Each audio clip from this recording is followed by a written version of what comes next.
ഒരു കട്ട ബ്രസീൽ ഫാനാട്ടോ. അർജന്റീനയുടെ തോൽവി ആഗ്രഹിക്കുന്ന ഒരു ബ്രസീൽ ഫാൻ. കാരണം കൂടി പറഞ്ഞുതരാം. ബ്രസീലിന്റെ കളി തോൽറ്റ ദിവസം എത്രമാത്രം അർജന്റീന ഫാൻ ആഘോഷിച്ച് നമുക്ക് നന്നായിട്ട് അറിയാം.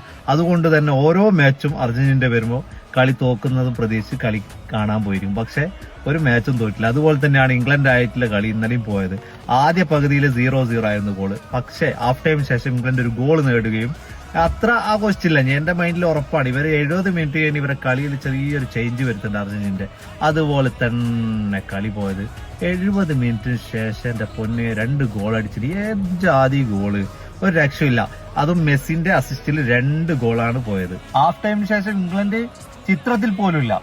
എത്ര ഭംഗിയായിട്ട് അവര് കളിക്കുന്നത്. നൈസ് മാച്ച് ആട്ടോ. എന്ത് തന്നെയാണ് ഇന്നലെ കണ്ടവർക്കെല്ലാം മുതലാ. ഇനിയിപ്പോ ഫൈനല് സ്പെയിനും അർജന്റീനയും. ആ മാച്ചും നമ്മൾ സ്പെയിന് ജയിക്കണം തന്നെ ആഗ്രഹിക്കുന്നത്. പക്ഷെ കളി എന്താണെന്ന് പറയാൻ പറ്റൂല.